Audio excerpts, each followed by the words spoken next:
ताज़ा तरीन अपलोड्स की नोटिफिकेशन हासिल करने के लिए हमारे चैनल को सब्सक्राइब करें और साथ में दिए गए घंटी के निशान को दबाना ना भूलें।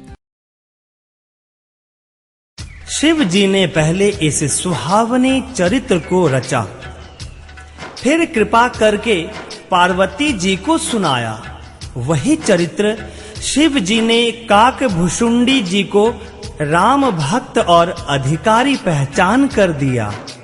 उन काकभुशुंडी जी से फिर याज्ञवल्क्य जी ने पाया और उन्होंने फिर उसे भरद्वाज जी को गाकर सुनाया।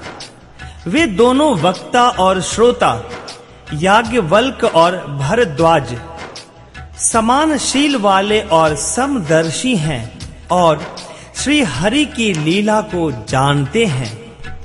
वे अपने ज्ञान से तीनों कालों की बातों को हथेली पर रखे हुए आंवले के समान जानते हैं। और भी जो सुजान हरि भक्त हैं, वे इस चरित्र को नाना प्रकार से कहते, सुनते और समझते हैं। फिर वही कथा मैंने वाराह क्षेत्र में अपने गुरु जी से सुनी, परंतु उस समय मैं लड़कपन के कारण बहुत बेसमझ था, इससे उसको उस प्रकार अच्छी तरह समझा नहीं। श्री राम जी की गूढ़ कथा के वक्ता और श्रोता दोनों ज्ञान के खजाने होते हैं।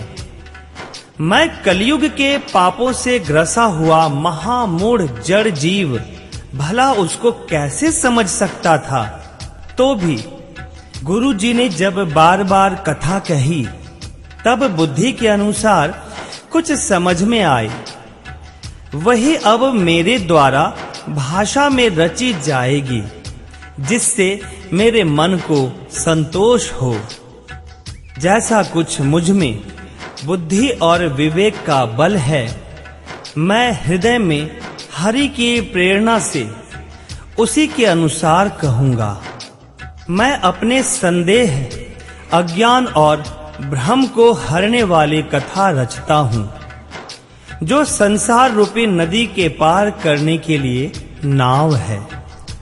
राम कथा पंडितों को विश्राम देने वाली है, सब मनुष्यों को प्रसन्न करने वाली और कलयुग के पापों का नाश करने वाली है। राम कथा कलयुग रूपी सांप के लिए मोरनी है और विवेक रूपी अग्नि के प्रकट करने के लिए अरणी है।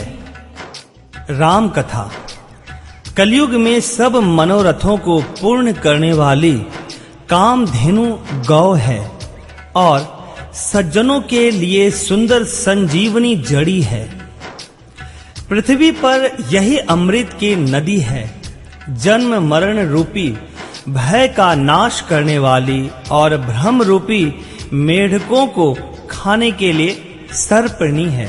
यह राम कथा असुरों की सेना के समान नरकों का नाश करने वाली और साधु रूप देवताओं के कुल का हित करने वाली पार्वती है। यह संत समाज रूपी क्षीर समुद्र के लिए लक्ष्मी जी के समान है और संपूर्ण विश्व का भार उठाने में अचल पृथ्वी के समान है।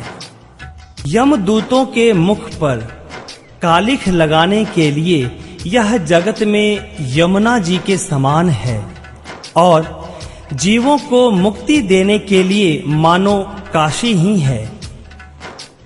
यह श्री राम जी को पवित्र तुलसी के समान प्रिय है और तुलसीदास के लिए उनकी माता हुलसी के समान हृदय से हित करने वाली है। यह राम कथा शिव जी को नर्मदा जी के समान प्यारी है। यह सब सिद्धियों की तथा सुख संपत्ति की राशि है। सद्गुण रूपी देवताओं के उत्पन्न और पालन पोषण करने के लिए माता अदिति के समान है। श्री रघुनाथ जी की भक्ति और प्रेम की परम सीमा सी है।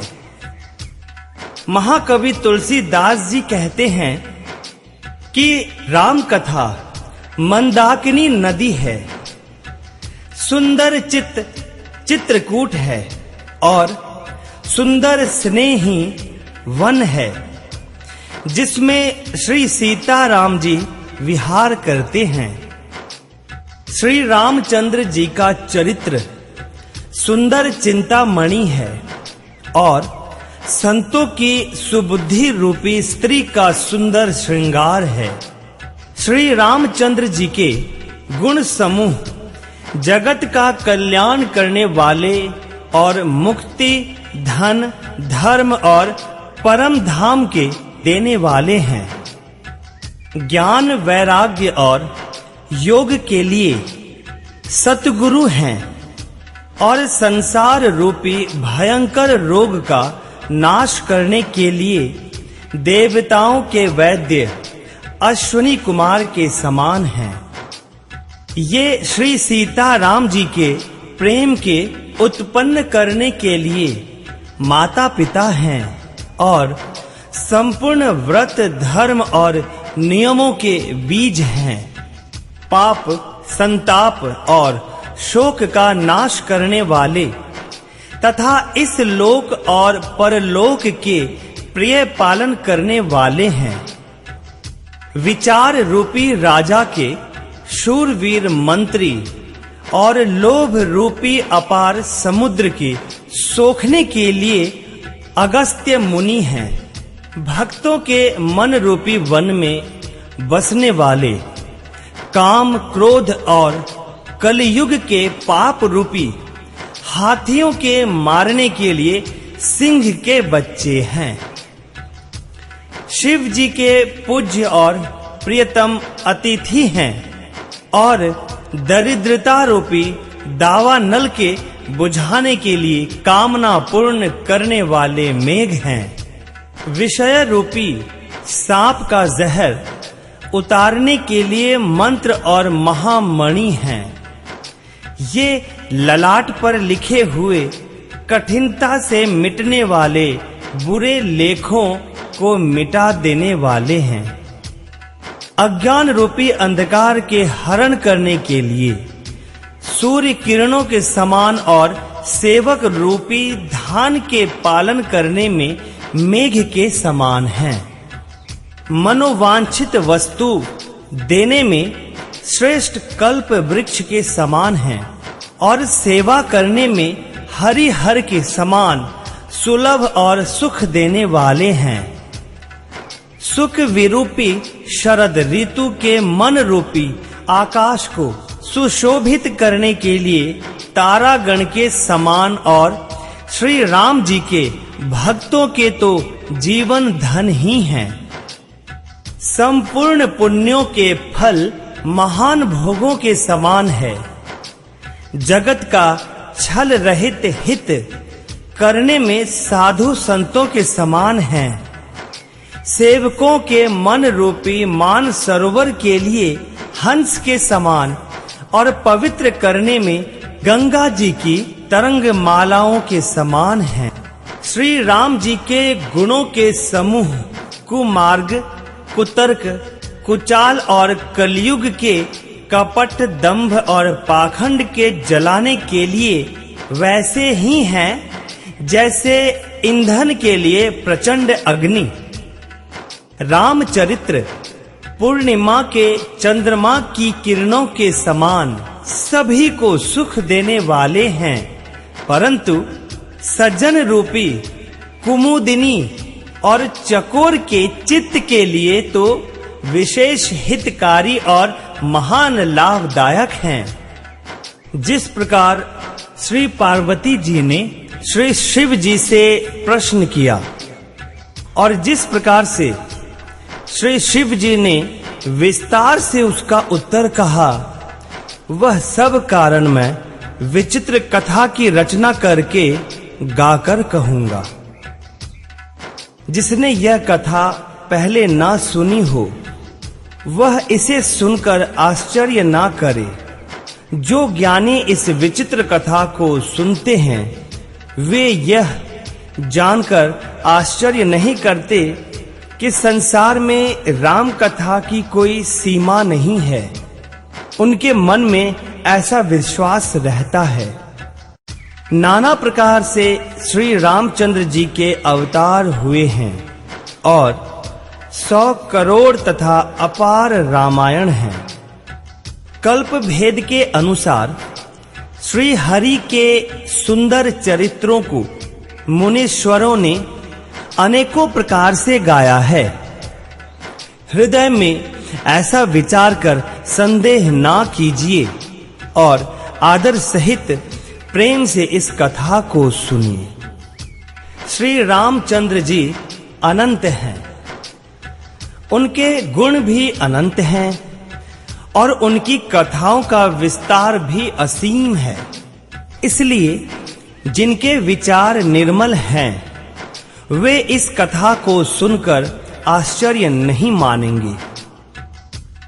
इस प्रकार सब संदेहों को दूर करके और श्री गुरु जी के चरण कमलों की रज को सिर पर धारण करके मैं पुनः हाथ जोड़कर सबकी विनती करता हूँ, जिससे कथा की रचना में कोई दोष स्पर्श ना करने पावे।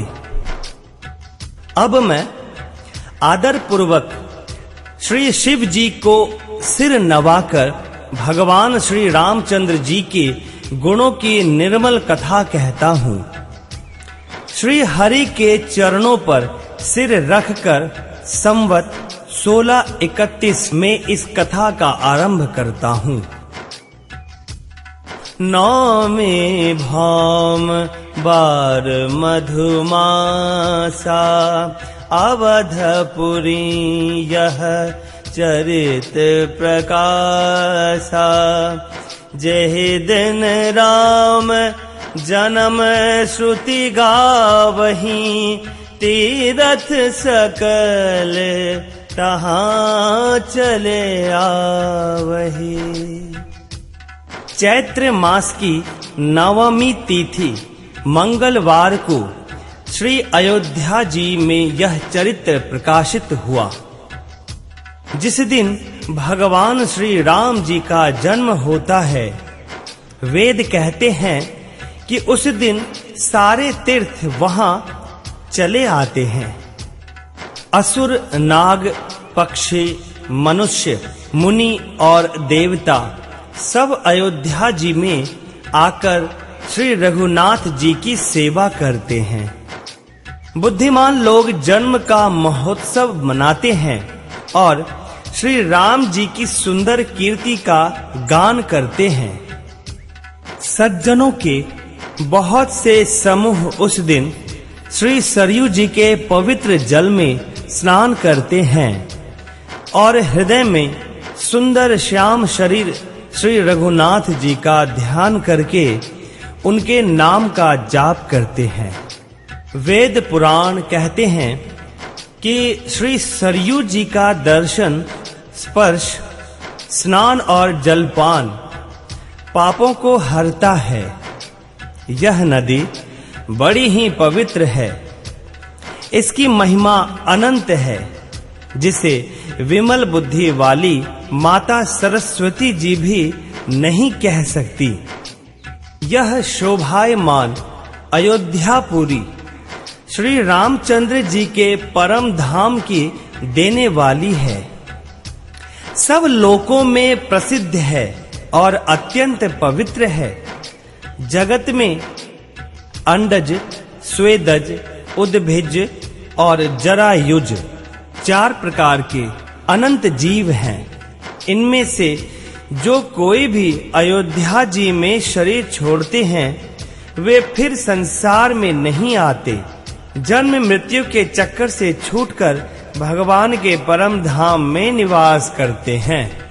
इस अयोध्यापुरी को सब प्रकार से मनोहर, सब सिद्धियों की देने वाली और कल्याण की खान समझकर मैंने इस निर्मल कथा का आरंभ किया, जिसके सुनने से काम, मद और दंभ नष्ट हो जाते हैं। इसका नाम रामचरितमानस है, जिसके कानों से सुनते ही शांति मिलती है। मन रूपी हाथी विषय रूपी दावानल में जल रहा है। वह यदि इस रामचरितमानस रूपी सरोवर में आ पड़े तो सुखी हो जाए। यह रामचरितमानस मुनियों का प्रिय है। इस सुहावने और पवित्र मानस की भगवान शिव जी ने रचना की। यह तीनों प्रकार के दोषों, दुखों और दरिद्रता को तथा कलयुग की कुचालों और सब पापों का नाश करने वाला है। श्री महादेव जी ने इसको रचकर अपने मन में रखा था और सुअवसर पाकर पार्वती जी से कहा। इसी से शिव जी ने इसको अपने हृदय में देखकर और प्रसन्न होकर इसका सुंदर रामचरितमानस नाम रखा। मैं उसी सुख देने वाली सुहावनी राम कथा को कहता हूँ। हे सज्जनों, आदर पूर्वक मन लगाकर इसे सुनिए। यह रामचरितमानस जैसा है, जिस प्रकार बना है और जिस हेतु से जगत में इसका प्रचार हुआ, अब वही सब कथा मैं श्री उमा महेश्वर का स्मरण करके कहता हूँ। भगवान श्री शिव जी की कृपा से उसके हृदय में सुंदर बुद्धि का विकास हुआ, जिससे यह तुलसीदास श्री रामचरितमानस का कवि हुआ।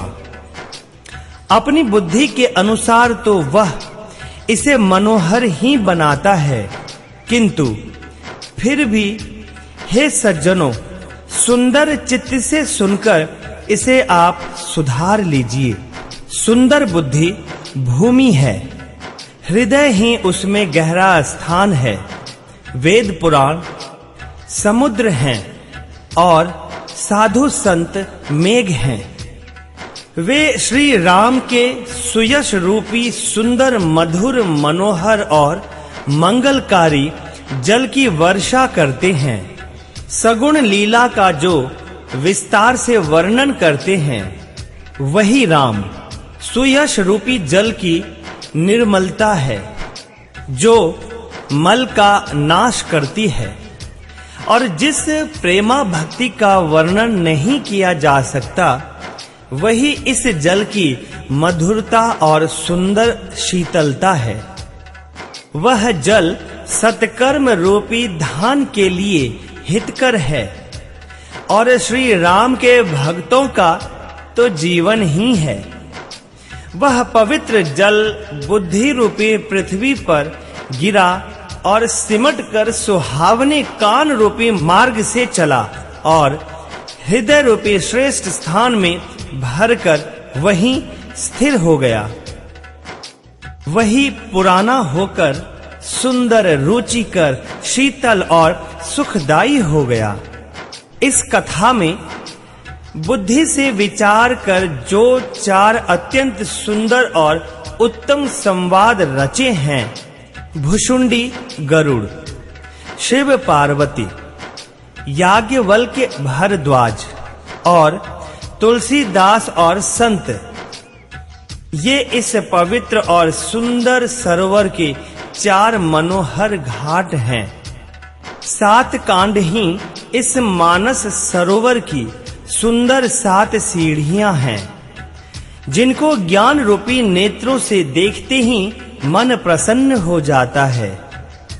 श्री रघुनाथ जी की निर्गुण और निर्बाध महिमा का जो वर्णन किया जाएगा, वही इस सुंदर जल की अथाह गहराई है। श्री रामचंद्र जी और सीता जी का यश अमृत के समान जल है। इसमें जो उपमाएं दी गई हैं, वही तरंगों का मनोहर विलास है।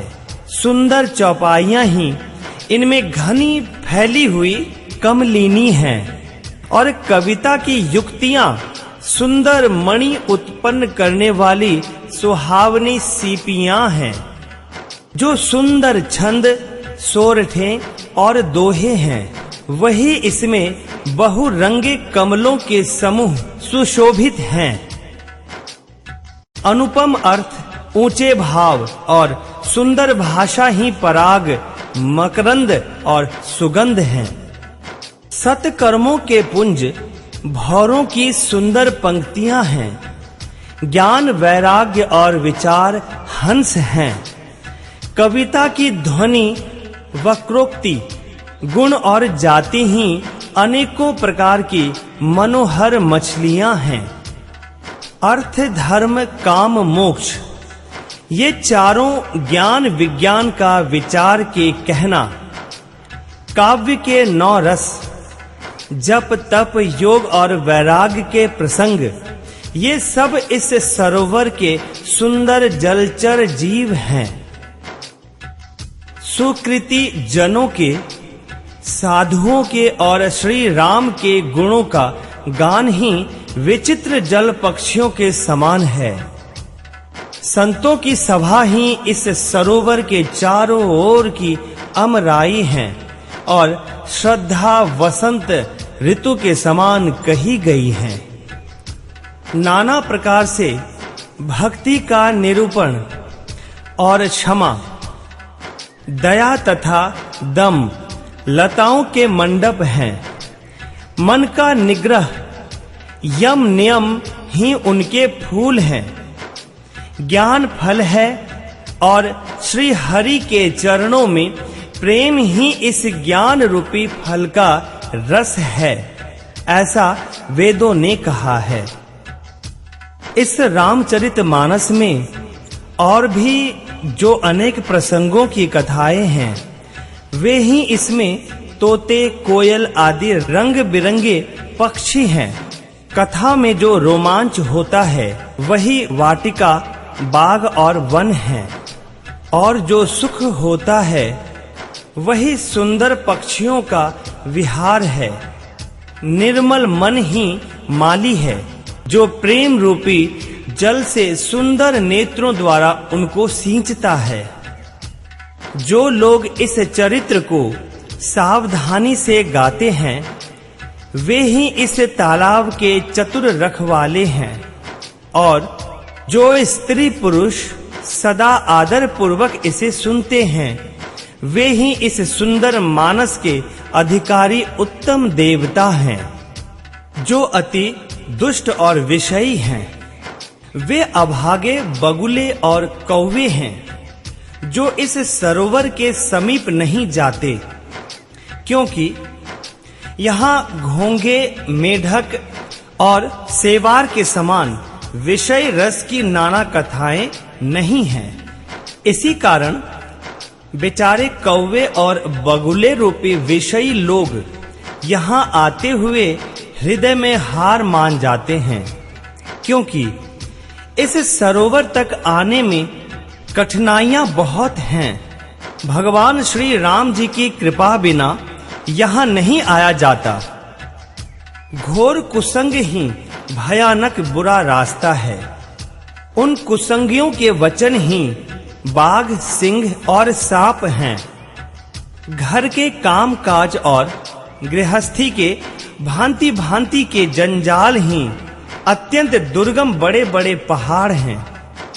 मोह, मद और मान ही बहुत से बीहड़ वन हैं, और नाना प्रकार के कुतर्क ही भयानक नदियां हैं। जिनके पास श्रद्धा रूपी राह खर्च नहीं है और संतों का साथ नहीं है, और जिनको भगवान श्री रघुनाथ जी प्रिय नहीं हैं, उनके लिए यह मानस अत्यंत ही अगम है।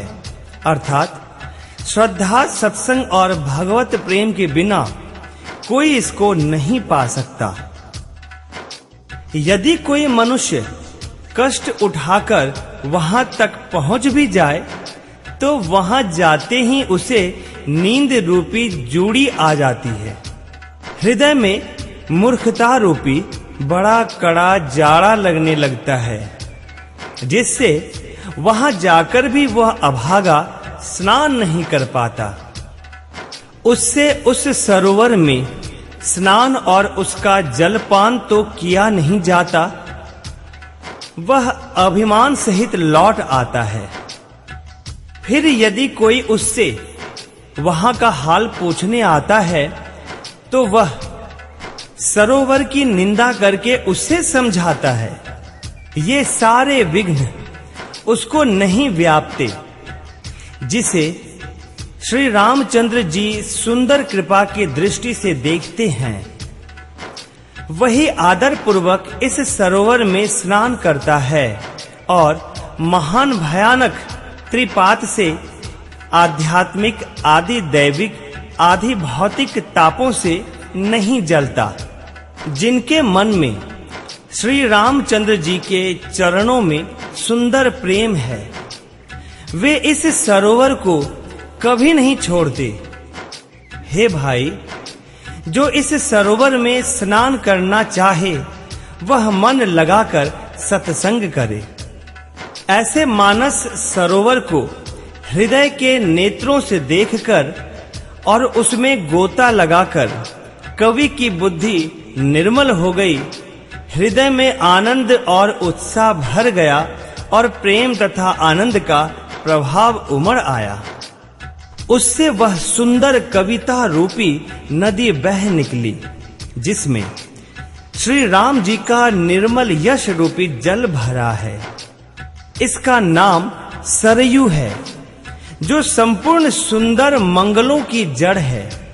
लोकमत और वेद मत इसके दो सुंदर किनारे हैं। यह सुंदर मानस सरोवर की कन्या सरयू नदी बड़ी पवित्र है और कलयुग के पाप रूपी तिनकों को, वृक्षों को जड़ से उखाड़ फेंकने वाली है। तीनों प्रकार के श्रोताओं का समाज ही इस नदी के दोनों किनारों पर बसे हुए पूर्वे गांव और नगर हैं, और संतों की सभा ही सब सुंदर मंगलों की जड़ अनुपम अयोध्या जी हैं। सुंदर कीर्ति रूपी सुहावनी सरयू जी राम भक्ति रूपी गंगा जी में जा मिली। छोटे भाई लक्ष्मण सहित श्री राम जी के युद्ध का पवित्र यश रूपी सुहावना महानद सोन उसमें आ मिला। दोनों के बीच में भक्ति रूपी गंगा जी की धारा ज्ञान और वैराग्य के सहित शोभित हो रही है। ऐसी तीनों तापों को डराने वाली यह तिमोहानी नदी राम स्वरूप रूपी समुद्र की ओर जा रही है।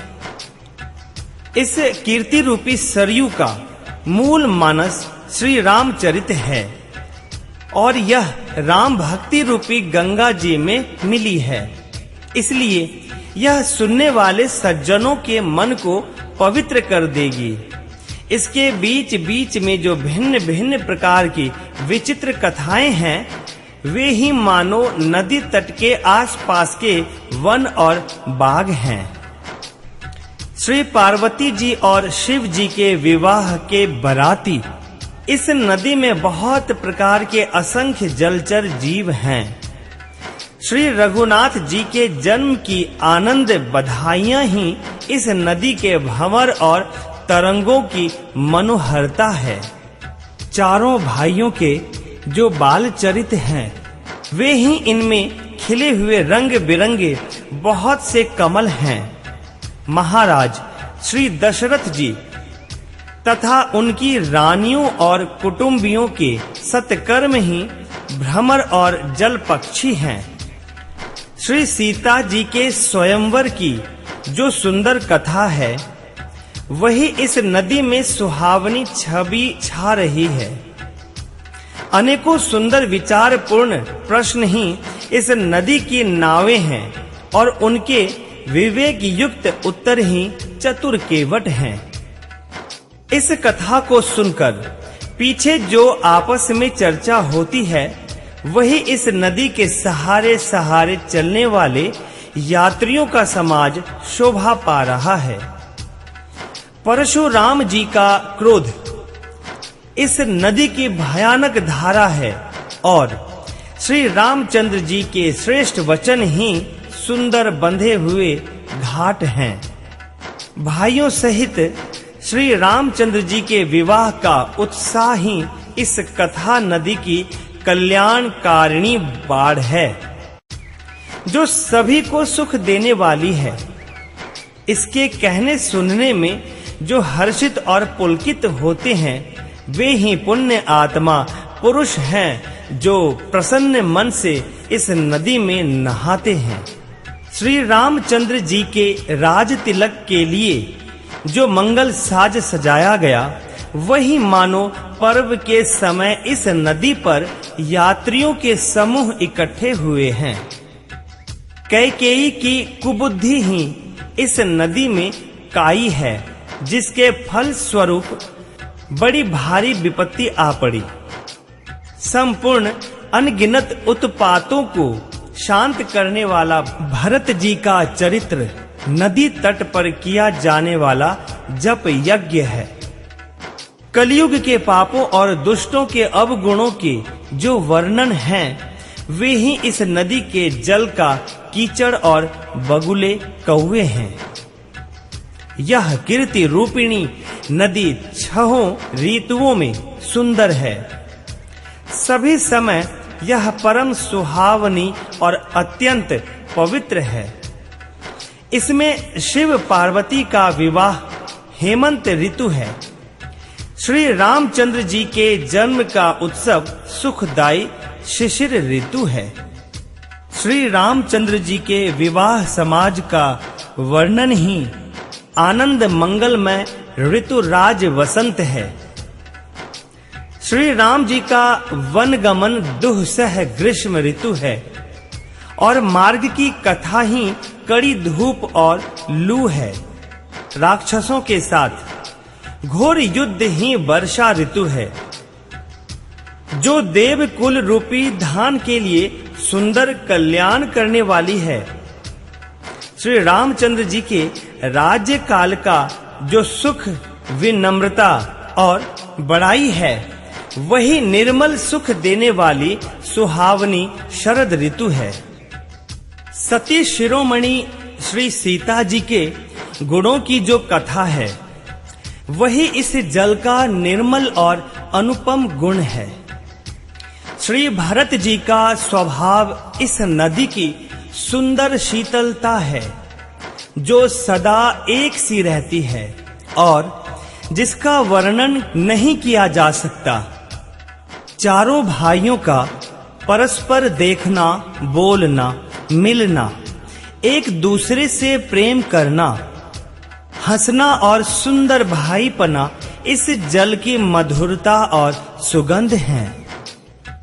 मेरा आर्त भाव, विनय और दीनता इस सुंदर और निर्मल जल का कम हल्कापन नहीं है। यह जल बड़ा ही अनोखा है, जो सुनने से ही गुण करता है और आशा रूपी प्यास को और मन के मैल को दूर कर देता है। यह जल श्री रामचंद्र जी के सुंदर प्रेम को पुष्ट करता है। कलयुग के समस्त पापों और उनसे होने वाली ग्लानि को हर लेता है। संसार के श्रम को सोख लेता है, संतोष को भी संतुष्ट करता है और पाप, ताप, दरिद्रता और दोषों को नष्ट कर देता है। यह जल काम, क्रोध, मद और मोह का नाश करने वाला और निर्मल ज्ञान और वैराग्य का बढ़ाने वाला है। इसमें आदर पूर्वक स्नान करने से और इसे पीने से हृदय में रहने वाले सब पाप ताप मिट जाते हैं। जिन्होंने इस जल से अपने हृदय को नहीं धोया, वे कायर कलिकाल के द्वारा ठगे गए। जैसे प्यासा हिरण सूर्य की किरणों के रेत पर पड़ने से उत्पन्न हुई जल के भ्रम को वास्तविक जल समझकर पीने को दौड़ता है, और जल ना पाकर दुखी होता है, वैसे ही वे कलयुग से ठगे हुए जीव भी विषयों के पीछे भटक कर दुखी होंगे। अपनी बुद्धि के अनुसार इस सुंदर जल के गुणों को विचार कर उसमें अपने मन को स्नान कराकर और श्री भवानी शंकर को स्मरण करके कवि सुंदर कथा कहता है। मैं अब श्री रघुनाथ जी के चरण कमलों को हृदय में धारण कर और उनका प्रसाद पाकर दोनों श्रेष्ठ मुनियों के मिलन का सुंदर संवाद वर्णन करता हूँ। भरद्वाज मुनि प्रयाग में बसते हैं। उनका श्री राम के चरणों में अत्यंत प्रेम है। वे तपस्वी, निगृहित चित्त, जितेंद्रिय, दया के निधान और परमार्थ के मार्ग में बड़े ही चतुर हैं। माघ में जब सूर्य मकर राशि पर जाते हैं तब सब लोग तीर्थराज प्रयाग को आते हैं। देवता, दैत्य, किन्नर और मनुष्यों के समूह सब आदर पूर्वक त्रिवेणी में स्नान करते हैं। श्री वेणी माधव जी के चरण कमलों को पूजते हैं और अक्षय वट का स्पर्श कर उनके शरीर पुलकित होते हैं। भरद्वाज जी का आश्रम बहुत ही पवित्र, परम रमणीय और श्रेष्ठ मुनियों के मन को भाने वाला है। तीर्थराज प्रयाग में जो स्नान करने जाते हैं उन ऋषि मुनियों का समाज वहां जुटता है। प्रातःकाल सब उत्साह पूर्वक स्नान करते हैं और फिर परस्पर भगवान के गुणों की कथाएं कहते हैं। ब्रह्म का निरूपण, धर्म का विधान और तत्वों के विभाग का वर्णन करते हैं तथा ज्ञान वैराग्य से युक्त भगवान की भक्ति का कथन करते हैं। इसी प्रकार माघ के महीने भर स्नान करते हैं और फिर सब अपने अपने आश्रमों को चले जाते हैं। हर साल वहां इसी तरह बड़ा आनंद होता है। मकर में स्नान करके मुनिगण चले जाते हैं। एक बार पूरे मकर भर स्नान करके सब मुनीश्वर अपने अपने आश्रमों को लौट गए। परम ज्ञानी याज्ञवल्क्य मुनि को चरण पकड़कर भरद्वाज जी ने रख लिया।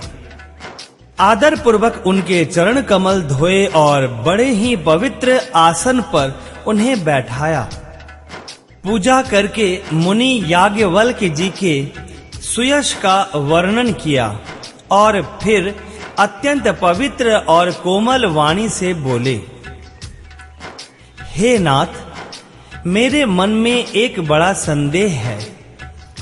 वेदों का तत्व सब आपकी मुट्ठी में है, अर्थात आप ही वेद का तत्व जानने वाले होने के कारण मेरा संदेह निवारण कर सकते हैं। पर उस संदेह को कहते हुए मुझे भय और लाज आती है। भय इसलिए कि कहीं आप यह ना समझें कि मेरी परीक्षा ले रहा है। लाज इसलिए कि इतनी आयु बीत गई, अब तक ज्ञान ना हुआ, और यदि नहीं कहता तो बड़ी हानि होती है, क्योंकि अज्ञानी बना रहता हूं। हे प्रभु, संत लोग ऐसी नीति कहते हैं और वेद पुराण तथा मुनिजन भी यही बतलाते हैं कि गुरु के साथ छिपाव करने से हृदय में निर्मल ज्ञान नहीं होता। यही सोचकर मैं अपना अज्ञान प्रकट करता हूँ। हे नाथ, सेवक पर कृपा करके इस अज्ञान का नाश कीजिए। संतों, पुराणों और उपनिषदों ने राम नाम के असीम प्रभाव का गान किया है। कल्याण स्वरूप ज्ञान और गुणों की राशि अविनाशी भगवान शंभु निरंतर राम नाम का जप करते रहते हैं। संसार में 4 जाति के जीव हैं। काशी में मरने से सभी परम पद को प्राप्त करते हैं। जय श्री राम। पृष्ठ संख्या 50 से 62 तक। सती का भ्रम त्याग एवं भगवान शिव जी की समाधि। हे मुनिराज, वह भी राम की ही महिमा है, क्योंकि शिव जी महाराज दया करके राम नाम का ही उपदेश करते हैं। हे प्रभु, मैं आपसे पूछता हूं कि वे राम कौन हैं? हे कृपा निधान, मुझे समझाकर कहिए। एक राम तो अवध नरेश दशरथ जी के कुमार हैं। उनका चरित्र सारा संसार जानता है। उन्होंने स्त्री के विरह में अपार दुख उठाया और क्रोध आने पर युद्ध में रावण को मार डाला। हे प्रभु, वही राम हैं या और कोई दूसरे हैं जिनको शिव जी जपते हैं? आप सत्य के धाम हैं और सब कुछ जानते हैं। ज्ञान विचार कर कहिए। हे नाथ, जिस प्रकार से मेरा यह भारी भ्रम मिट जाए, आप वही कथा विस्तार पूर्वक कहिए। इस पर याज्ञवल्क्य जी मुस्कुराकर बोले, श्री रघुनाथ जी की प्रभुता को तुम जानते हो। तुम मन वचन और कर्म से श्री राम जी के भक्त हो। तुम्हारी चतुराई को मैं जान गया। तुम श्री राम के रहस्यमय गुणों को सुनना चाहते हो, इसी से तुमने ऐसा प्रश्न किया है, मानो बड़े ही मूढ़ हो। हे तात, तुम आदर पूर्वक मन लगाकर सुनो। मैं श्री राम जी की सुंदर कथा कहता हूँ। बड़ा भारी अज्ञान विशाल महिषासुर है और श्री राम जी की कथा भयंकर काली जी हैं। श्री राम जी की कथा चंद्रमा की किरणों के समान है, जिसे संत रूपी चकोर सदा पान करते हैं। ऐसा ही संदेह पार्वती जी ने किया था। तब महादेव जी ने विस्तार से उसका उत्तर दिया था।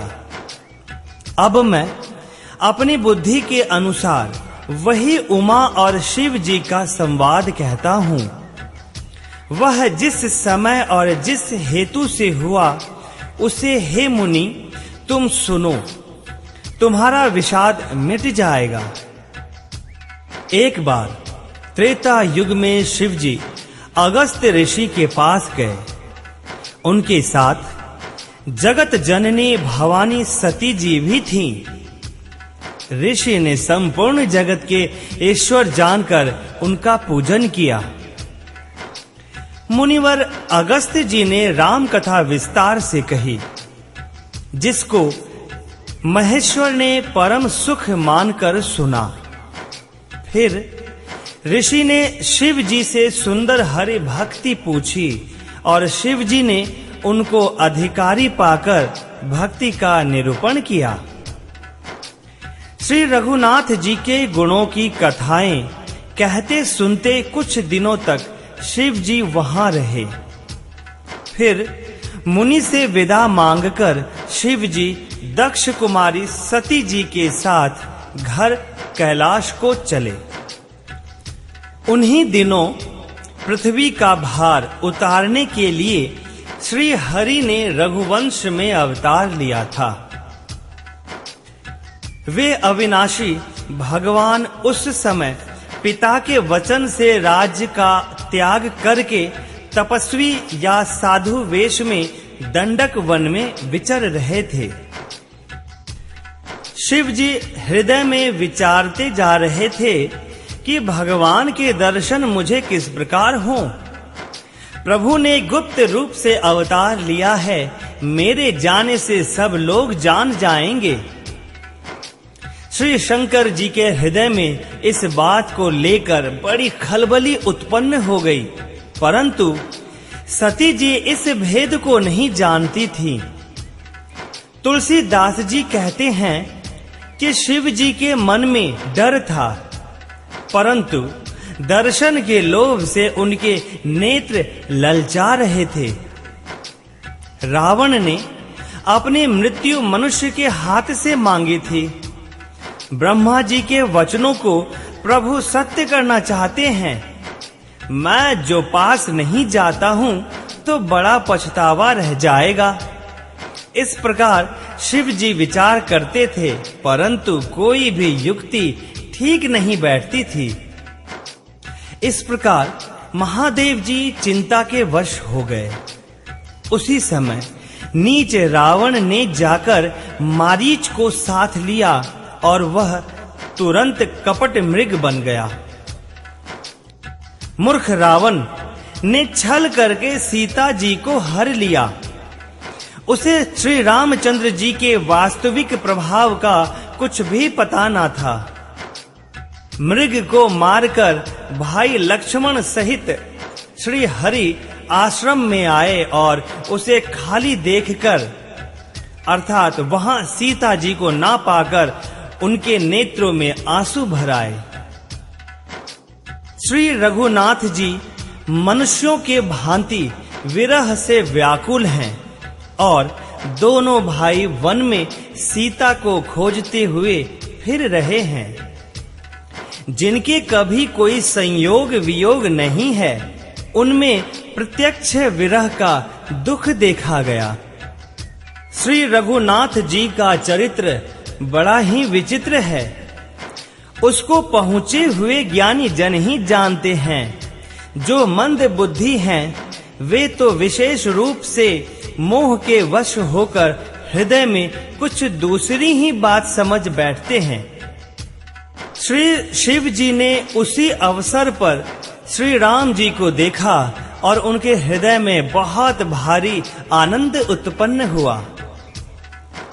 उन शोभा के समुद्र भगवान श्री रामचंद्र जी को शिव जी ने नेत्र भर कर देखा, परंतु अवसर ठीक ना जानकर परिचय नहीं किया। जगत के पवित्र करने वाले सच्चिदानंद की जय हो। इस प्रकार कहकर कामदेव का नाश करने वाले श्री शिव जी चल पड़े। कृपा निधान शिव जी बार बार आनंद से पुलकित होते हुए सती जी के साथ चले जा रहे थे। सती जी ने शंकर जी की वह दशा देखी तो उनके मन में बड़ा संदेह उत्पन्न हो गया। वे मन ही मन कहने लगी कि शंकर जी की सारा जगत वंदना करता है। वे जगत के ईश्वर हैं। देवता मनुष्य मुनि सब उनके प्रति सिर नवाते हैं। उन्होंने एक राजपुत्र को सच्चिदानंद परम धाम कहकर प्रणाम किया और उसकी शोभा देखकर वे इतने प्रेम मग्न हो गए कि अब तक उनके हृदय में प्रीति रोकने से भी नहीं रुकती। जो ब्रह्म सर्वव्यापक, माया रहित, अजन्मा, अगोचर, इच्छा रहित और भेद रहित है और जिसे वेद भी नहीं जानते, क्या वह देह धारण करके मनुष्य हो सकता है? देवताओं के हित के लिए मनुष्य शरीर धारण करने वाले जो विष्णु भगवान हैं, वे भी शिव जी की ही भांति सर्वज्ञ हैं। वे ज्ञान के भंडार, लक्ष्मीपति और असुरों के शत्रु भगवान विष्णु क्या अज्ञानी की तरह स्त्री को खोजेंगे? फिर शिव जी के वचन भी झूठे नहीं हो सकते। सब कोई जानते हैं कि शिव जी सर्वज्ञ हैं। सती के मन में इस प्रकार का अपार संदेह उठ खड़ा हुआ। किसी तरह भी उनके हृदय में ज्ञान का प्रादुर्भाव नहीं होता था। यद्यपि भवानी जी ने प्रकट कुछ नहीं कहा, पर अंतर्यामी शिव जी सब जान गए। वे बोले, हे सती, सुनो, तुम्हारा स्त्री स्वभाव है, ऐसा संदेह मन में कभी ना रखना चाहिए।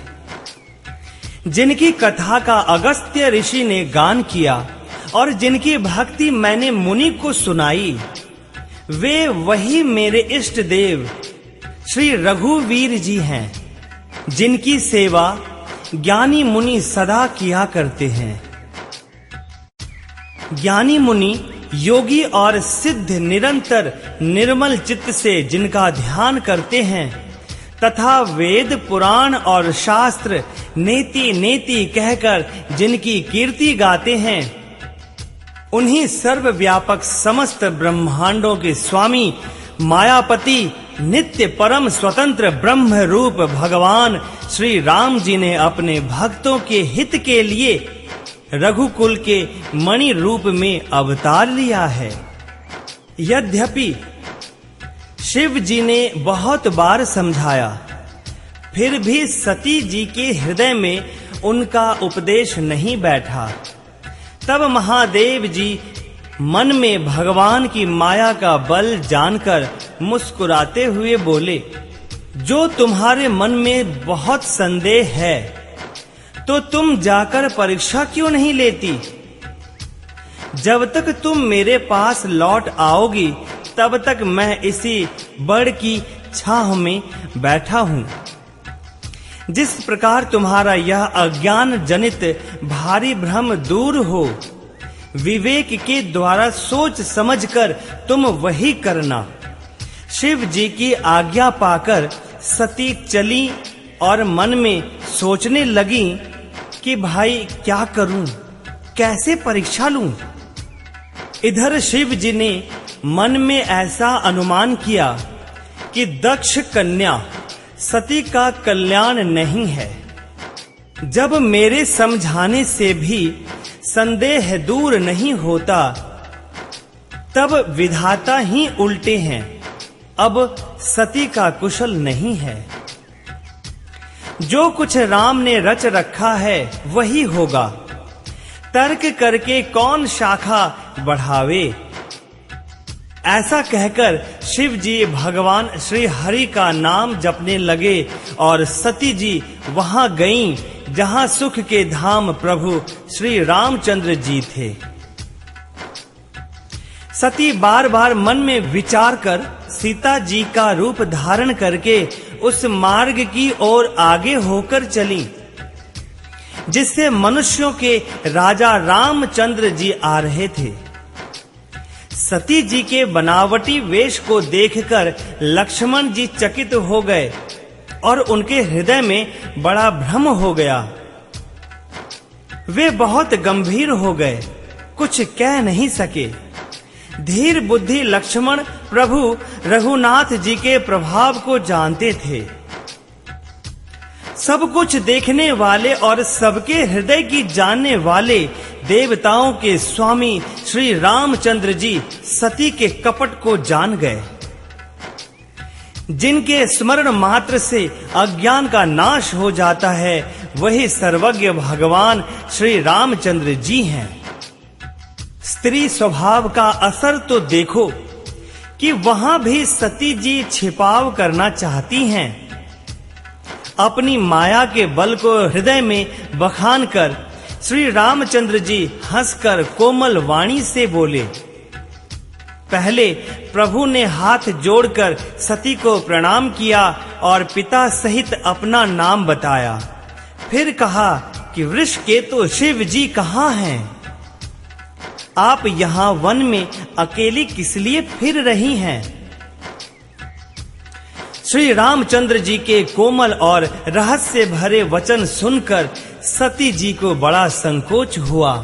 वे डरती हुई शिव जी के पास चली। उनके हृदय में बड़ी चिंता हो गई कि मैंने शंकर जी का कहना ना माना और अपने अज्ञान का श्री रामचंद्र जी पर आरोप किया।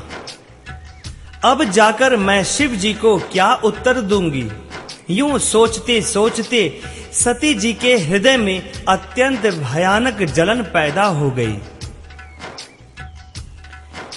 श्री रामचंद्र जी ने जान लिया कि सती जी को दुख हुआ। तब उन्होंने अपना कुछ प्रभाव प्रकट करके उन्हें दिखलाया। सती जी ने मार्ग में जाते हुए यह कौतुक देखा कि श्री रामचंद्र जी सीता जी और लक्ष्मण जी सहित आगे चले जा रहे हैं।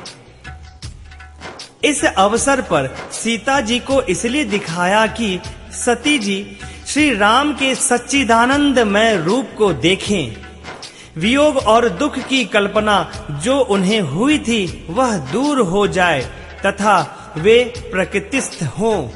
तब उन्होंने पीछे की ओर फिरकर देखा तो वहां भी भाई लक्ष्मण जी और सीता जी के साथ श्री रामचंद्र जी सुंदर वेश में दिखाई दिए।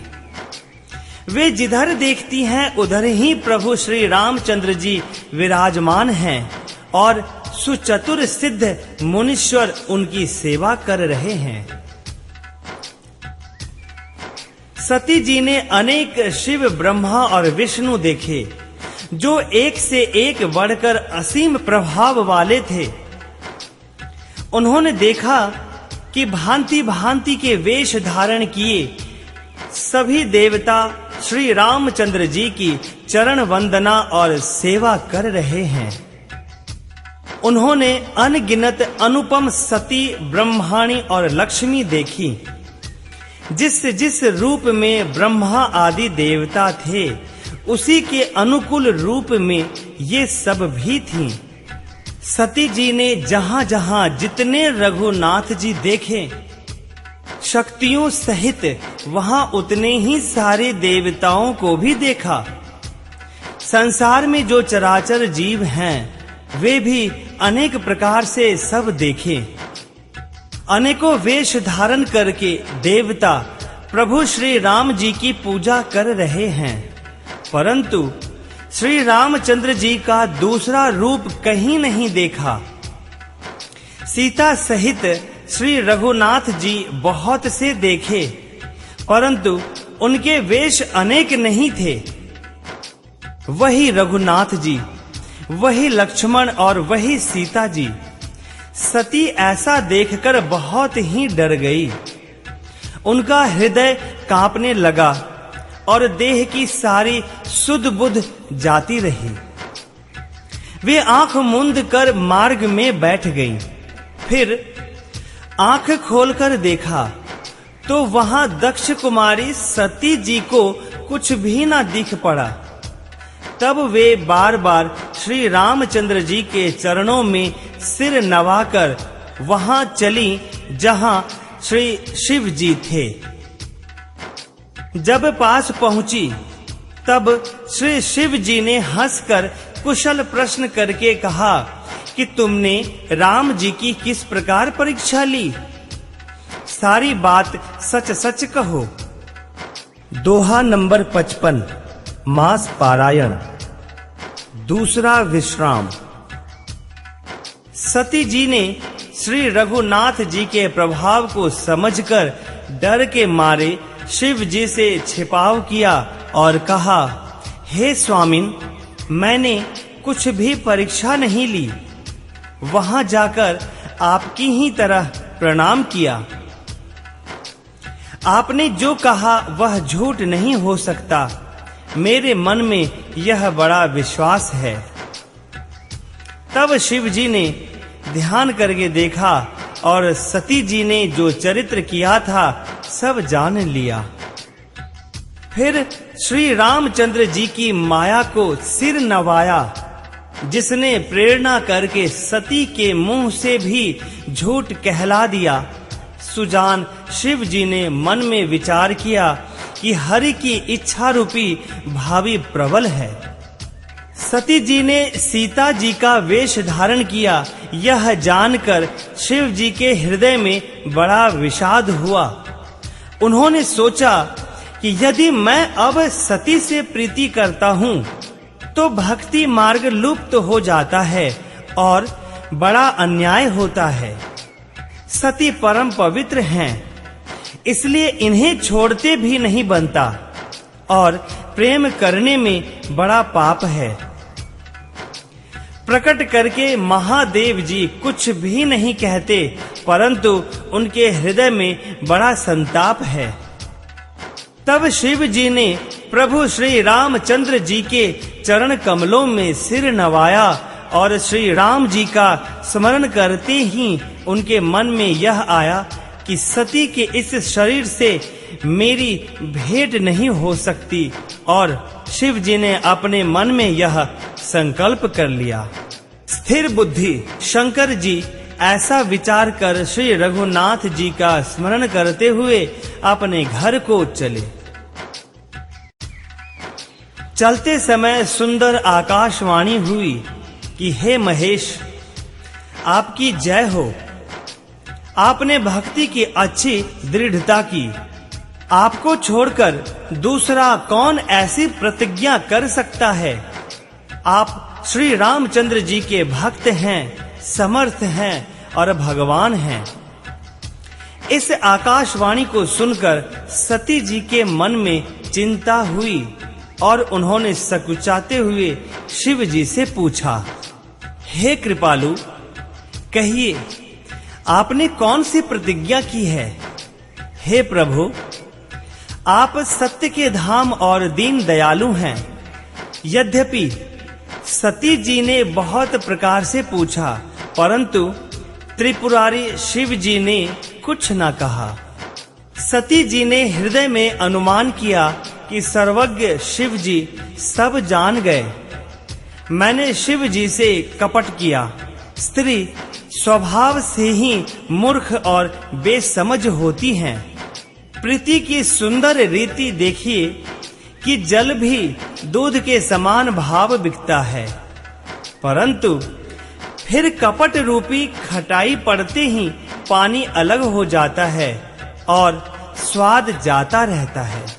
अपनी करनी को याद करके सती जी के हृदय में इतना सोच है और इतनी अपार चिंता है कि जिसका वर्णन नहीं किया जा सकता। उन्होंने समझ लिया कि शिव जी कृपा के परम अथाह सागर हैं। इससे प्रकट में उन्होंने मेरा अपराध नहीं कहा। शिव जी का रुख देखकर सती जी ने जान लिया कि स्वामी ने मेरा त्याग कर दिया और वे हृदय में व्याकुल हो उठी। अपना पाप समझकर कुछ कहते नहीं बनता, परंतु हृदय कुम्हार के आवे के समान अत्यंत जलने लगा। वृषकेतु शिव जी ने सती को चिंता युक्त जानकर उन्हें सुख देने के लिए सुंदर कथाएं कहीं। इस प्रकार मार्ग में विविध प्रकार के इतिहासों को कहते हुए विश्वनाथ कैलाश जा पहुँचे। वहां फिर शिव जी अपनी प्रतिज्ञा को याद करके बड़ के पेड़ के नीचे पद्मासन लगाकर बैठ गए। शिव जी ने अपना स्वाभाविक रूप संभाला। उनकी अखंड और अपार समाधि लग गई। तब सती जी कैलाश पर रहने लगी। उनके मन में बड़ा दुख था। इस रहस्य को कोई कुछ भी नहीं जानता था। उनका एक एक दिन युग के समान बीत रहा था। सती जी के हृदय में नित्य नया और भारी सोच हो रहा था कि मैं इस दुख समुद्र के पार कब जाऊंगी। मैंने जो श्री रघुनाथ जी का अपमान किया और फिर पति के वचनों को झूठ जाना, उसका फल विधाता ने मुझको दिया। जो उचित था वही किया, परंतु हे विधाता, अब तुझे यह उचित नहीं है जो शंकर से विमुख होने पर भी मुझे जिला रहा है। सती जी के हृदय की ग्लानि कुछ कही नहीं जाती। बुद्धिमती सती जी ने मन में श्री रामचंद्र जी का स्मरण किया और कहा, हे प्रभु, यदि आप दीन दयालु कहलाते हैं और वेदों ने आपका यह यश गाया है कि आप दुखों को हरने वाले हैं, तो मैं हाथ जोड़कर विनती करती हूँ कि मेरी यह देह जल्दी छूट जाए। यदि मेरा शिव जी के चरणों में प्रेम है और मेरा यह व्रत मन वचन कर्म से सत्य है, तो हे सर्वदर्शी प्रभु सुनिए और शीघ्र वह उपाय कीजिए जिससे मेरा मरण हो और बिना ही परिश्रम यह असहनीय विपत्ति दूर हो जाए। दक्ष सुता सती जी इस प्रकार बहुत दुखित थे। उनको इतना दारुण दुख था कि जिसका वर्णन नहीं किया जा सकता। 87,000 वर्ष बीत जाने पर अविनाशी शिव जी ने समाधि खोली। शिव जी राम नाम का स्मरण करने लगे। तब सती जी ने जाना कि अब जगत के स्वामी जागे। उन्होंने जाकर शिव जी के चरणों में प्रणाम किया। शिव जी ने उनको बैठने के लिए सामने आसन दिया। शिव जी भगवान हरि की रसमयी कथाएं कहने लगे। उसी समय दक्ष प्रजापति हुए। ब्रह्मा जी ने सब प्रकार से योग देख समझकर दक्ष को प्रजापतियों का नायक बना दिया। जब दक्ष ने इतना बड़ा अधिकार पाया, तब उनके हृदय में अत्यंत अभिमान आ गया। जगत में ऐसा कोई नहीं पैदा हुआ जिसको प्रभुता पाकर मद ना हो। दक्ष ने सब मुनियों को बुला लिया और वे बड़ा यज्ञ करने लगे। जो देवता यज्ञ का भाग पाते हैं, दक्ष ने आदर सहित निमंत्रित किया। दक्ष का निमंत्रण पाकर किन्नर, नाग, सिद्ध, गंधर्व और सब देवता अपनी अपनी स्त्रियों सहित चले। विष्णु, ब्रह्मा और महादेव जी को छोड़कर सभी देवता अपना अपना विमान सजाकर चले। सती जी ने देखा अनेकों प्रकार के सुंदर विमान आकाश में चले जा रहे हैं। देव सुंदरियां मधुर गान कर रही हैं, जिन्हें सुनकर मुनियों का ध्यान छूट जाता है। सती जी ने पूछा, तब शिव जी ने सब बातें बतलाई।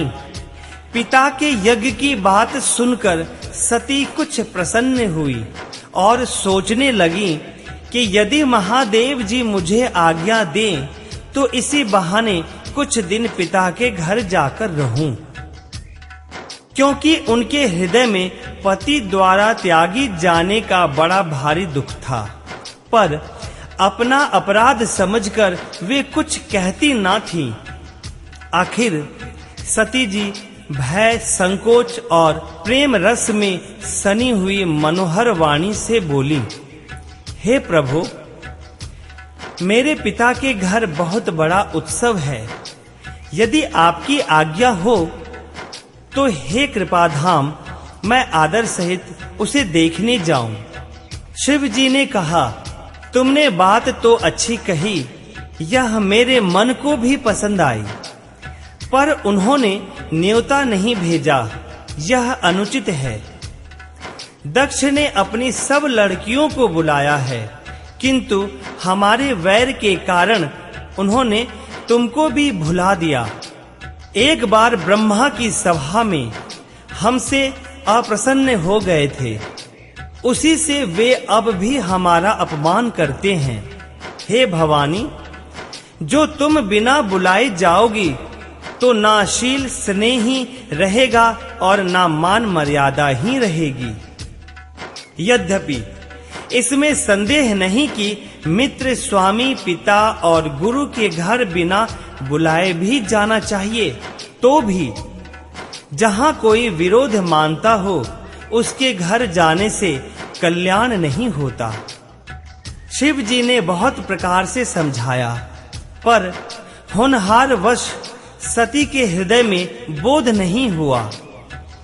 फिर शिव जी ने कहा कि यदि बिना बुलाए जाओगी तो हमारी समझ में अच्छी बात ना होगी। शिव जी ने बहुत प्रकार से कहकर देख लिया, किंतु जब सती किसी प्रकार भी नहीं रुकी, तब त्रिपुरारी महादेव जी ने अपने मुख्य गणों को साथ देकर उनको विदा कर दिया।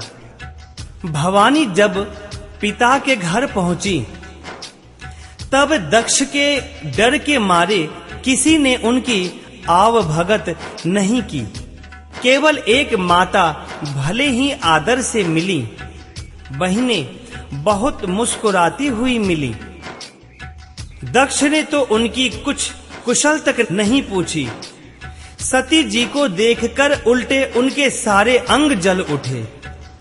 तब सती ने जाकर यज्ञ देखा तो वहां कहीं शिव जी का भाग दिखाई नहीं दिया। तब शिव जी ने जो कहा था वह उनकी समझ में आया।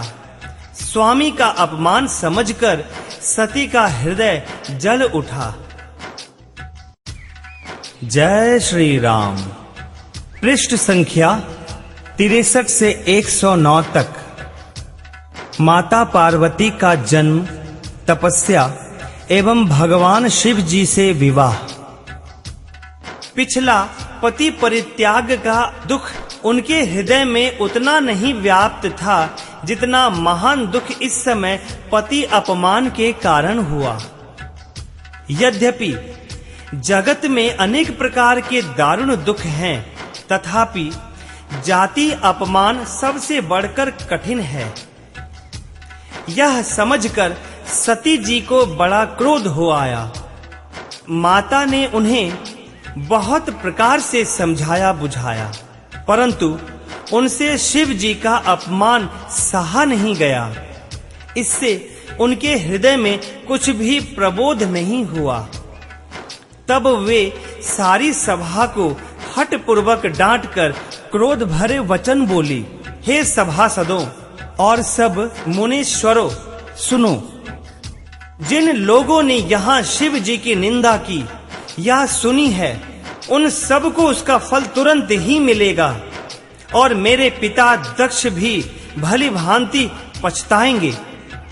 जहाँ संत शिव जी और लक्ष्मीपति विष्णु भगवान की निंदा सुनी जाए, वहाँ ऐसी मर्यादा है कि यदि अपना वश चले तो उसकी जीभ काट ले और नहीं तो कान मूंद कर वहां से भाग जाए।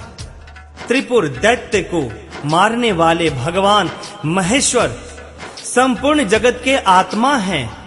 वे जगत पिता और सबका हित करने वाले हैं। मेरा मंद बुद्धि पिता उनकी निंदा करता है और मेरा यह शरीर दक्ष ही के वीर से उत्पन्न है। इसलिए चंद्रमा को ललाट पर धारण करने वाले वृषकेतु शिव जी को हृदय में धारण करके मैं इस शरीर को तुरंत ही त्याग दूंगी। ऐसा कहकर सती जी ने योगाग्नि में अपना शरीर भस्म कर डाला। सारी यज्ञशाला में हाहाकार मच गया। सती का मरण सुनकर शिव जी के गण यज्ञ विध्वंस करने लगे। यज्ञ विध्वंस होते देखकर मुनीश्वर भृगु जी ने उसकी रक्षा की। ये सब समाचार शिव जी को मिले। तब उन्होंने क्रोध करके वीरभद्र को भेजा। उन्होंने वहां जाकर यज्ञ विध्वंस कर डाला और सब देवताओं को यथोचित दंड दिया। दक्ष की जगत प्रसिद्ध वही गति हुई जो शिव द्रोही की हुआ करती है। यह इतिहास सारा संसार जानता है, इसलिए मैंने संक्षेप में वर्णन किया। सती ने मरते समय भगवान हरि से यह वर मांगा कि मेरा जन्म जन्म में शिव जी के चरणों में अनुराग रहे। इसी कारण उन्होंने हिमाचल के घर जाकर पार्वती के शरीर से जन्म लिया। जब से उमा जी हिमाचल के घर जन्मी, तब से वहां सारी सिद्धियां और संपत्तियां छा गईं। मुनियों ने जहां तहां सुंदर आश्रम बना लिए और हिमाचल ने उनको उचित स्थान दिए। उस सुंदर पर्वत पर बहुत प्रकार के सब नए नए वृक्ष सदा पुष्प फल युक्त हो गए और वहां बहुत तरह की मणियों की खाने प्रकट हो गई। सारी नदियों में पवित्र जल बहता है और पक्षी पशु भ्रमर सभी सुखी रहते हैं। सब जीवों ने अपना स्वाभाविक वैर छोड़ दिया और पर्वत पर सभी परस्पर प्रेम करते हैं। पार्वती जी के घर आ जाने से पर्वत ऐसा शोभायमान हो रहा है जैसा राम भक्ति को पाकर भक्त शोभायमान होता है। उस पर्वत राज के घर नित्य नए नए मंगल उत्सव होते हैं जिसका ब्रह्मादि यश गाते हैं। जब नारद जी ने ये सब समाचार सुने, कौतुक ही से हिमाचल के घर पधारे। पर्वतराज ने उनका बड़ा आदर किया और चरण धोकर उनको उत्तम आसन दिया। फिर अपनी स्त्री सहित मुनि के चरणों में सिर नवाया और उनके चरणोदक को सारे घर में छिड़काया। हिमाचल ने अपने सौभाग्य का बहुत बखान किया और पुत्री को बुलाकर मुनि के चरणों पर डाल दिया और कहा, हे मुनिवर, आप त्रिकालज्ञ और सर्वज्ञ हैं, आपकी सर्वत्र पहुंच है, अतः आप हृदय में विचार कर कन्या के दोष गुण कहिए। नारद मुनि ने हंसकर रहस्य युक्त कोमल वाणी से कहा, तुम्हारी कन्या सब गुणों की खान है। यह स्वभाव से ही सुंदर, सुशील और समझदार है। उमा, अंबिका और भवानी इसके नाम हैं। कन्या सब सुलक्षणों से संपन्न है। यह अपने पति को सदा प्यारी होगी। इसका सुहाग सदा अचल रहेगा और इससे इसके माता पिता यश पावेंगे। यह सारे जगत में पूज्य होगी और इसकी सेवा करने से कुछ भी दुर्लभ ना होगा। संसार में स्त्रियां इसका नाम स्मरण करके पतिव्रत रूपी तलवार की धार पर चढ़ जाएंगी। हे पर्वतराज, तुम्हारी कन्या सुलक्षणी है। अब इसमें जो दो चार अवगुण हैं उन्हें भी सुन लो। गुणहीन, मानहीन, माता पिता विहीन, उदासीन, संशयहीन, लापरवाह, योगी, जटाधारी, निष्काम हृदय, नंगा और अमंगल वेश वाला ऐसा पति इसको मिलेगा। इसके हाथ में ऐसी ही रेखा पड़ी है। नारद मुनि की वाणी सुनकर और उसको हृदय में सत्य जानकर पति पत्नी को दुख हुआ और पार्वती जी प्रसन्न हुई। नारद जी ने भी इस रहस्य को नहीं जाना, क्योंकि सबकी बाहरी दशा एक सी होने पर भी भीतरी समझ भिन्न भिन्न थी। सारी सखियां पार्वती जी, पर्वतराज हिमवान और मैना सभी के शरीर पुलकित थे और सभी के नेत्रों में जल भरा था। देवर्षि के वचन असत्य नहीं हो सकते, यह विचार कर पार्वती ने उन वचनों को हृदय में धारण कर लिया। उन्हें शिव जी के चरण कमलों में स्नेह उत्पन्न हो आया, परंतु मन में यह संदेह हुआ कि उनका मिलना कठिन है। अवसर ठीक ना जानकर उमा ने अपने प्रेम को छिपा लिया और फिर वे सखी की गोद में जाकर बैठ गईं। देव ऋषि की वाणी झूठी ना होगी, यह विचार कर हिमवान, मैना और सारी चतुर सखियां चिंता करने लगी। फिर हृदय में धीरज धरकर पर्वतराज ने कहा, हे नाथ, कहिए अब क्या उपाय किया जाए। मुनीश्वर ने कहा, हे हिमवान, सुनो, विधाता ने ललाट पर जो लिख दिया है उसको देवता, दानव, मनुष्य, नाग और मुनि कोई भी नहीं मिटा सकते। तो भी एक उपाय मैं बताता हूं। यदि दैव सहायता करें तो वह सिद्ध हो सकता है। उमा को वर तो निसंदेह वैसा ही मिलेगा जैसा मैंने तुम्हारे सामने वर्णन किया है, परंतु मैंने वर के जो जो दोष बतलाए हैं, मेरे अनुमान से वे सभी शिव जी में है। यदि शिव जी के साथ विवाह हो जाए तो दोषों को भी सब लोग गुणों के समान ही कहेंगे। जैसे विष्णु भगवान शेषनाग की शैया पर सोते हैं तो भी पंडित लोग उनको कोई दोष नहीं लगाते।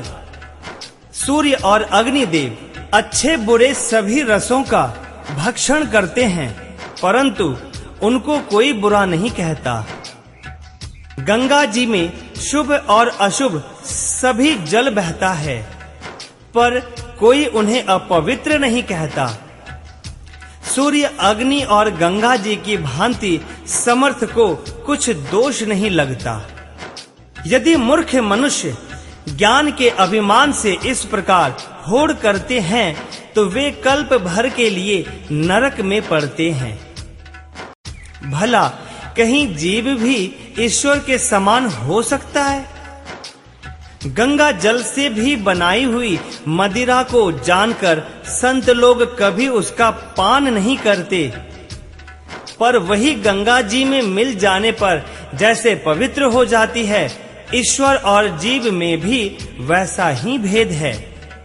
शिव जी सहज ही समर्थ हैं क्योंकि वे भगवान हैं, इसलिए इस विवाह में सब प्रकार कल्याण है। परंतु महादेव जी की आराधना बड़ी कठिन है, फिर भी तप करने से वे बहुत जल्द संतुष्ट हो जाते हैं। यदि तुम्हारी कन्या तप करे तो त्रिपुरारी महादेव जी होनहार को मिटा सकते हैं। यद्यपि संसार में वर अनेक हैं, पर इसके लिए शिव जी को छोड़कर दूसरा वर नहीं है। शिव जी वर देने वाले, शरणागतों के दुखों का नाश करने वाले, कृपा के समुद्र और सेवकों के मन को प्रसन्न करने वाले हैं। शिव जी की आराधना किए बिना करोड़ों योग और जप करने पर भी वांछित फल नहीं मिलता। ऐसा कहकर भगवान का स्मरण करके नारद जी पार्वती जी को आशीर्वाद दिया और कहा कि हे पर्वतराज, तुम संदेह का त्याग कर दो, अब यह कल्याण ही होगा। यूं कहकर नारद मुनि ब्रह्मलोक को चले गए। अब आगे जो चरित्र हुआ उसे सुनो। पति को एकांत में पाकर मैना ने कहा, हे नाथ, मैंने मुनि के वचनों का अर्थ नहीं समझा। जो हमारी कन्या के अनुकूल घर, वर और कुल उत्तम हो तो विवाह कीजिए, नहीं तो लड़की चाहे कुमारी ही रहे। मैं अयोग्य वर के साथ उसका विवाह नहीं करना चाहती, क्योंकि हे स्वामिन, पार्वती मुझको प्राणों के समान प्यारी है। यदि पार्वती के योग्य वर ना मिला तो सब लोग कहेंगे कि पर्वत स्वभाव से ही जड़ होते हैं। हे स्वामी, इस बात को विचार कर ही विवाह कीजिएगा, जिसमें फिर पीछे हृदय में संताप ना हो। इस प्रकार कहकर मैना पति के चरणों पर मस्तक रखकर गिर पड़ी। तब हिमवान ने प्रेम से कहा, चाहे चंद्रमा में अग्नि प्रकट हो जाए, पर नारद जी के वचन झूठे नहीं हो सकते। हे प्रिय, सब सोच छोड़कर श्री भगवान का स्मरण करो। जिन्होंने पार्वती को रचा है वे ही कल्याण करेंगे। अब यदि तुम्हें कन्या पर प्रेम है तो जाकर उसे यह शिक्षा दो कि वह ऐसा तप करे जिससे शिव जी मिल जाएं। दूसरे उपाय से यह कलेश नहीं मिटेगा। नारद जी के वचन रहस्य से युक्त और सकारण हैं और शिव जी समस्त सुंदर गुणों के भंडार हैं। यह विचार कर तुम मिथ्या संदेह को छोड़ दो। शिव जी सभी तरह से निष्कलंक हैं। पति के वचन सुन मन में प्रसन्न होकर मैना उठकर तुरंत पार्वती के पास गईं। पार्वती जी को देखकर उनकी आंखों में आंसू भर आए। उसे स्नेह के साथ गोद में बिठा लिया। फिर बार-बार उससे हृदय से लगाने लगी। प्रेम से मैना का गला भर आया। कुछ कहा नहीं जाता। जगत जननी भवानी जी तो सर्वज्ञ ठहरी। माता के मन की दशा को जानकर वे माता को सुख देने वाली कोमल वाणी से बोली, माँ सुन, मैं तुझे सुनाती हूँ। मैंने ऐसा स्वप्न देखा है कि मुझे एक सुंदर गौर वर्ण श्रेष्ठ ब्राह्मण ने ऐसा उपदेश दिया है। हे पार्वती, नारद जी ने जो कहा है उसे सत्य समझकर तू जाकर तप कर। फिर यह बात तेरे माता पिता को भी अच्छी लगी है। तप सुख देने वाला और दुख दोष का नाश करने वाला है। तप के बल से ही ब्रह्मा संसार को रचते हैं और तप के बल से ही विष्णु सारे जगत का पालन करते हैं। तप के बल से ही शंभु संहार करते हैं और तप के बल से ही शेष जी पृथ्वी पर भार धारण करते हैं। हे भवानी, सारी सृष्टि तप के ही आधार पर है। ऐसा जी में जानकर तू जाकर तप कर। यह बात सुनकर माता को बड़ा अचरज हुआ और उसने हिमवान को बुलाकर वह स्वप्न सुनाया। माता पिता को बहुत तरह से समझाकर बड़े हर्ष के साथ पार्वती जी तप करने के लिए चलीं। प्यारे कुटुंबी, पिता और माता सब व्याकुल हो गए। किसी के मुंह से बात नहीं निकलती। तब वेदशिरा मुनि ने आकर सबको समझाकर कहा। पार्वती जी की महिमा सुनकर सबको समाधान हो गया। प्राणपति शिव जी के चरणों को हृदय में धारण करके पार्वती जी वन में जाकर तप करने लगी।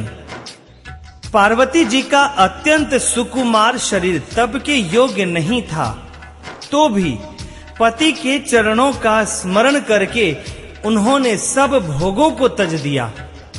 स्वामी के चरणों में नित्य नया अनुराग उत्पन्न होने लगा और तप में ऐसा मन लगा कि शरीर की सारी सुध बिसर गई। 1000 वर्ष तक उन्होंने मूल और फल खाए, फिर 100 वर्ष साग खाकर बिताए। कुछ दिन जल और वायु का भोजन किया और फिर कुछ दिन कठोर उपवास किए। जो बेलपत्र सूख कर पृथ्वी पर गिरते थे, 3000 वर्ष तक उन्हीं को खाया। फिर सूखे पत्ते भी छोड़ दिए। तभी पार्वती का नाम अपर्णा हुआ। तप से उमा का शरीर क्षीण देखकर आकाश से गंभीर ब्रह्मवाणी हुई। हे पर्वत राज की कुमारी, सुन, तेरा मनोरथ सफल हुआ।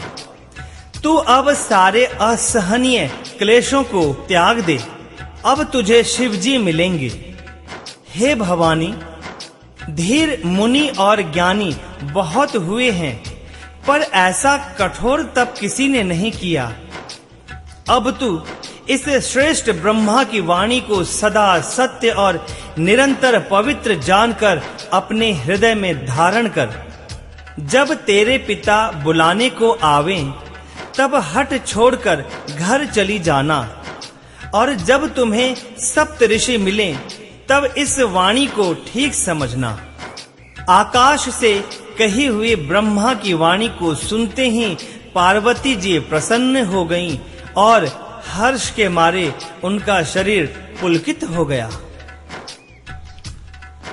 याज्ञवल्क्य जी भरद्वाज जी से बोले कि मैंने पार्वती का सुंदर चरित्र सुनाया, अब शिव जी का सुहावना चरित्र सुनो।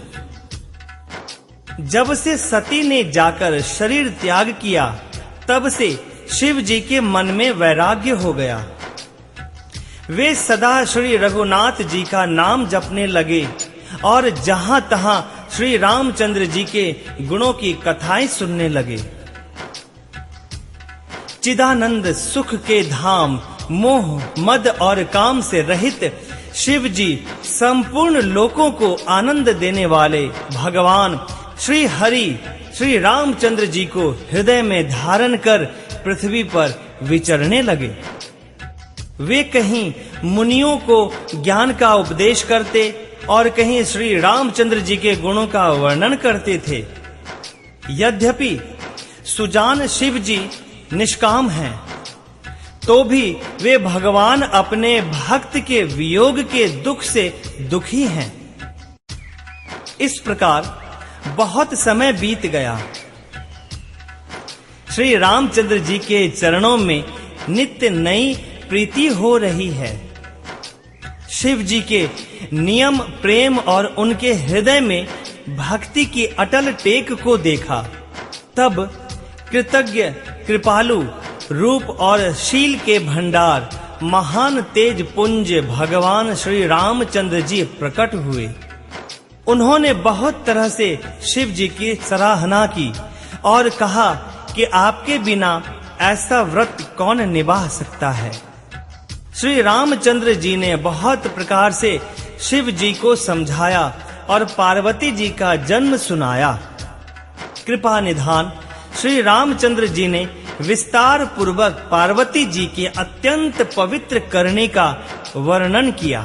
फिर उन्होंने शिव जी से कहा, हे शिव जी, यदि मुझ पर आपका स्नेह है तो अब आप मेरी विनती सुनिए। मुझे यह मांगे दीजिए कि आप जाकर पार्वती के साथ विवाह कर लें। शिव जी ने कहा, यद्यपि ऐसा उचित नहीं है, परंतु स्वामी की बात भी नहीं टारी जा सकती। हे नाथ, मेरा यही परम धर्म है कि मैं आपकी आज्ञा को सिर पर रखकर उसका पालन करूं। माता पिता गुरु और स्वामी की बात को बिना ही विचारे शुभ समझकर करना चाहिए। फिर आप तो सब प्रकार से मेरे परम हितकारी हैं। हे नाथ, आपकी आज्ञा मेरे सिर पर है। शिव जी की भक्ति ज्ञान और धर्म से युक्त वचन रचना सुनकर प्रभु श्री रामचंद्र जी संतुष्ट हो गए। प्रभु ने कहा, हे हर, आपकी प्रतिज्ञा पूरी हो गई। अब हमने जो कहा है उसे हृदय में रखना। इस प्रकार कहकर श्री रामचंद्र जी अंतर्ध्यान हो गए। शिव जी ने उनकी वह मूर्ति अपने हृदय में रख ली। उसी समय सप्त ऋषि शिव जी के पास आए। प्रभु महादेव जी ने उनसे अत्यंत सुहावने वचन कहे। आप लोग पार्वती के पास जाकर उनके प्रेम की परीक्षा लीजिए और हिमाचल को कहकर पार्वती को घर भिजवाइए और उनके संदेह को दूर कीजिए। ऋषियों ने पार्वती को कैसी देखा, मानो मूर्तिमान तपस्या ही हो। मुनि बोले, हे शैल कुमारी, सुनो, तुम किस लिए इतना कठोर तप कर रही हो? तुम किसकी आराधना करती हो और क्या चाहती हो? हमसे अपना सच्चा भेद क्यों नहीं कहती?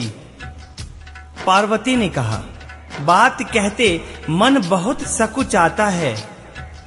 आप लोग मेरी मूर्खता सुनकर हंसेंगे।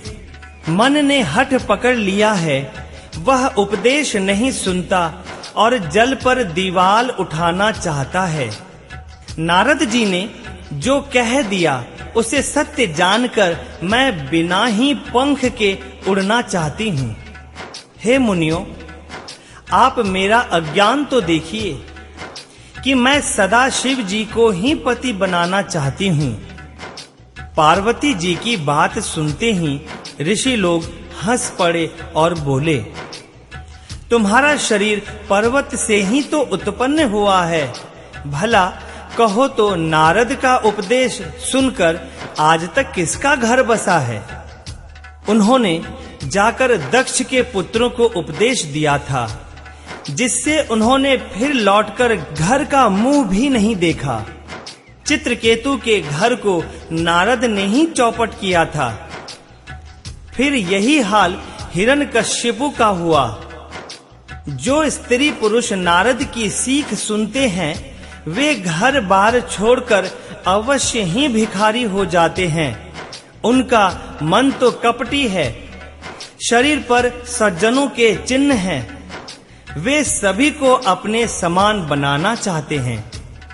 उनके वचनों पर विश्वास मानकर तुम ऐसा पति चाहती हो जो स्वभाव से ही उदासीन, गुणहीन, निर्लज्ज, बुरे वेश वाला, नर कपालों की माला पहनने वाला, कुलहीन, बिना घर बार का, नंगा और शरीर पर सांपों को लपेटे रखने वाला है। ऐसे वर के मिलने से कहो तुम्हें क्या सुख मिलेगा? तुम उस नारद के बहकावे में आकर खूब भूली। पहले पंचों के कहने से शिव ने सती से विवाह किया था, परंतु फिर उसे त्याग कर मरवा डाला। अब शिव को कोई चिंता नहीं रही, भीख मांगकर खा लेते हैं और सुख से सोते हैं। ऐसे स्वभाव से ही अकेले रहने वालों के घर भी भला क्या कभी स्त्रियां टिक सकती हैं? अब भी हमारा कहाँ मानो, हमने तुम्हारे लिए अच्छा वर विचारा है। वह बहुत ही सुंदर, पवित्र, सुखदायक और सुशील है, जिसका यश और लीला वेद गाते हैं। वह दोषों से रहित, सारे सद्गुणों की राशि, लक्ष्मी का स्वामी और वैकुंठपुरी का रहने वाला है। हम ऐसे वर को लाकर तुमसे मिला देंगे। यह सुनते ही पार्वती जी हंसकर बोली, आपने यह सत्य ही कहा कि मेरा यह शरीर पर्वत से उत्पन्न हुआ है, इसलिए हट नहीं छूटेगा। शरीर भले ही छूट जाए, सोना भी पत्थर से ही उत्पन्न होता है, सो वह जलाए जाने पर भी अपने स्वभाव को नहीं छोड़ता। अतः मैं नारद जी के वचनों को नहीं छोड़ूंगी, चाहे घर बसे या उजड़े। इससे मैं नहीं डरती। जिसको गुरु के वचनों में विश्वास नहीं है, उसको सुख और सिद्धि स्वप्न में भी सुगम नहीं होती। माना कि महादेव जी अवगुणों के भवन हैं और विष्णु समस्त सद्गुणों के धाम हैं, पर जिसका मन जिसमें रम गया, उसको तो उसी से काम है। हे मुनीश्वरों, यदि आप पहले मिलते तो मैं आपका उपदेश सिर माथे रखकर सुनती, परंतु अब तो मैं अपना जन्म शिव जी के लिए हार चुकी हूँ। फिर गुण दोषों का विचार कौन करे? यदि आपके हृदय में बहुत ही हट है और विवाह की बातचीत किए बिना आपसे रहा ही नहीं जाता, तो संसार में वर कन्या बहुत हैं। खिलवाड़ करने वालों को आलस्य तो होता नहीं। मेरा तो करोड़ जन्मों तक यही हट रहेगा कि या तो शिव जी को वरूंगी, नहीं तो कुंवारी ही रहूंगी। स्वयं शिव जी 100 बार कहें तो भी नारद जी के उपदेश को न छोड़ूंगी। जगत जननी पार्वती जी ने फिर कहा कि मैं आपके पैरों पड़ती हूँ, आप अपने घर जाइए, बहुत देर हो गई। प्रेम देखकर ज्ञानी मुनि बोले, हे जगत जननी, हे भवानी, आपकी जय हो, आपकी जय हो। आप माया हैं और शिव जी भगवान हैं। आप दोनों समस्त जगत के माता पिता हैं। यह कहकर मुनि पार्वती जी के चरणों में सिर नवाकर चल दिए। उनके शरीर बार बार पुलकित हो रहे थे। मुनियों ने जाकर हेमवान को पार्वती जी के पास भेजा और वे विनती करके उनको घर ले आए। फिर सप्त ऋषियों ने शिव जी के पास जाकर उनको पार्वती जी की सारी कथा सुनाई। पार्वती जी का प्रेम सुनते ही शिव जी आनंद मग्न हो गए। सप्त ऋषि प्रसन्न होकर अपने घर को चले गए। तब सुजान शिव जी मन को स्थिर करके श्री रघुनाथ जी का ध्यान करने लगे। उसी समय तारक नाम का असुर हुआ, जिसकी भुजाओं का बल, प्रताप और तेज बहुत बड़ा था। उसने सब लोक और लोकपालों को जीत लिया। सब देवता सुख और संपत्ति से रहित हो गए। वह अजर अमर था, इसलिए किसी से जीता नहीं जाता था।